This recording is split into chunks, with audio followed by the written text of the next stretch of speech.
Well, I take my tea white with quite a lot of milk, so it's quite milky. Actually, you just commented that it was too milky. Yeah. I take my tea as coffee, black, strong.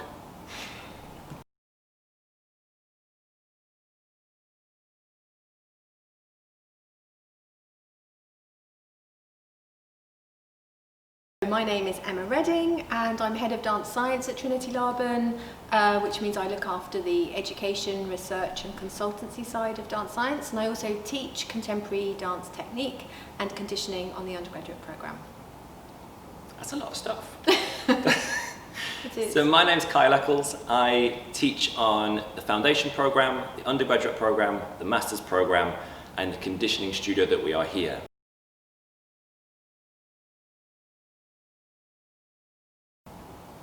You got loads of stuff. Yeah, I do. I used to work in all different dance schools, but now my main role is doing more sort of steering committee work. So I work for One Dance UK and the International Association for Dance Medicine Science and the National Institute for Dance Medicine Science, where I'm sitting on boards and committees, working towards advocacy and promoting dancer health, dance science across the world, really.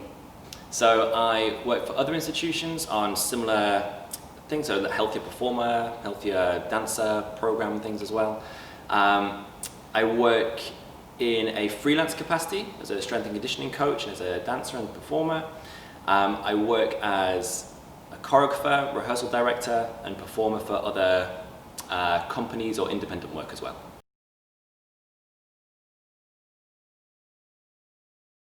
When I won the International Association for Dance Medicine Science Dance Educator Award, that did a lot for me, and getting my professorship here at Trinity Laban as well.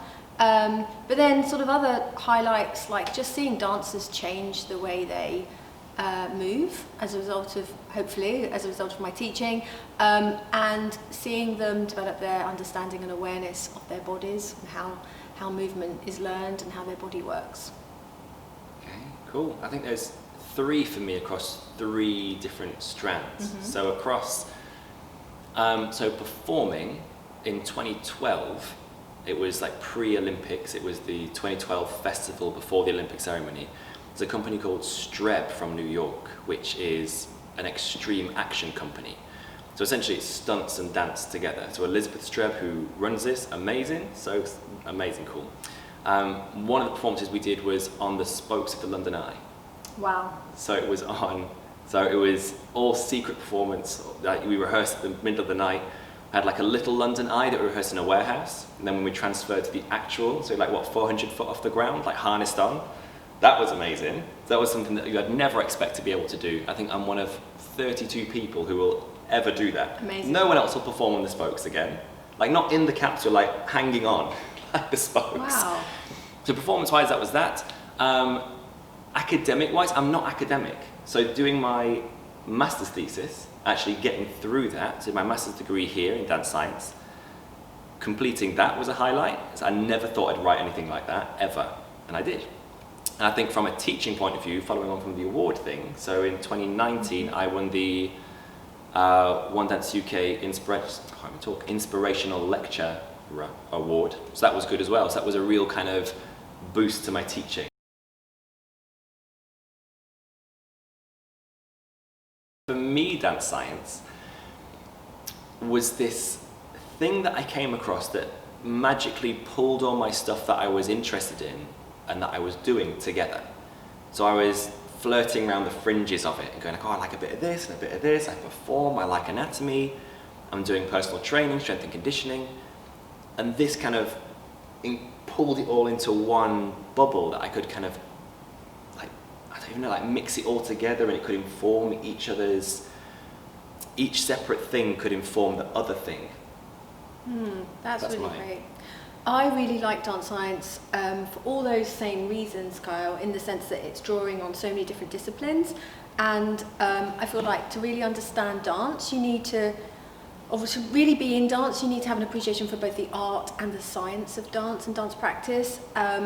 And so that's looking at the creative side, but also looking at the psychological side of dance and dancers, the physiological, the biomechanical. And I think we all just really like helping dancers as well, help them understand more about their bodies so that they can feel empowered and responsible for their own development as well. And I like the way dance science as a field is so new still and really exciting, really evolving and growing. So it's a good time to be in dance science.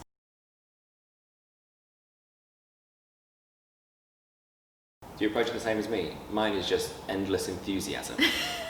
You have got a lot of enthusiasm. I think for me, I'm often teaching people the things they either don't want to do or don't want to know at that point.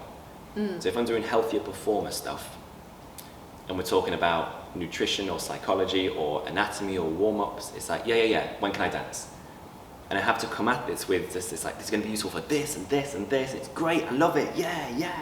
And it's the same with conditioning. If I'm trying to ask somebody to really push themselves to overreach, to kind of go further and go, they have to have an element of trust in me to get them to do that, but I have to be enthusiastic. I can't just be like, well, yeah, whatever, whenever you want, yeah, that's be fine. I'd like to think that I do the same, perhaps to an extent.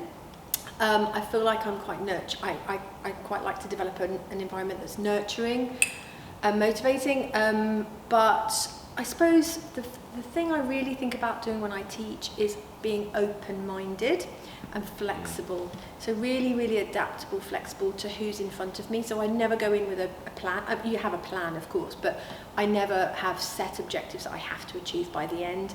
And what's great about higher education is you are really teaching who's in front of you and appreciating all the sort of individuality that comes to the classroom.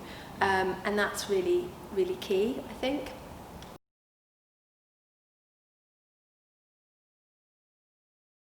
If there's something you don't understand, you've got to ask what it is. Like, what do I not understand? What do I not know? How do I do this?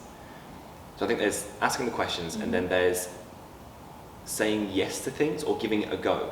Once you've asked it, if you get the information, then try that thing. That's really good advice. I think any potential, people thinking of doing a dance science program particularly, I would say go for it. It's a great subject to learn. Obviously, I'd say that, but it really is, and it's really, as I mentioned, it's a good time to be doing dance science because it's growing, it's not shrinking. And anyone who has a love for dance, a real passion for dance, but also a strong interest in science and having a really sort of curious mind about dance and dance practice, I think then dance science is right for them.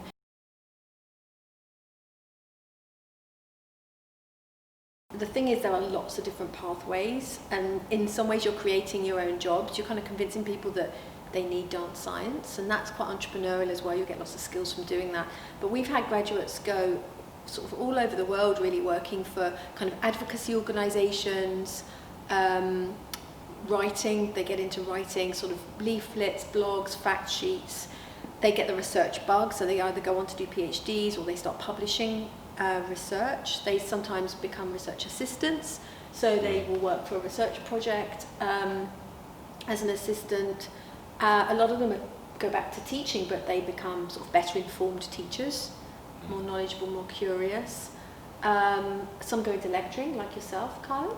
Yeah. So for me, kind of going after the MSc, it really does support your ability to deliver from an information point of view. So actually having the information and resources behind you to deliver more clearly and be more fully informed. As opposed to just teaching what you have been taught. You teach what you've been taught, but then with the backing of more experiential awareness, more fact, more science, more evidence. And so hopefully that can inform students as well.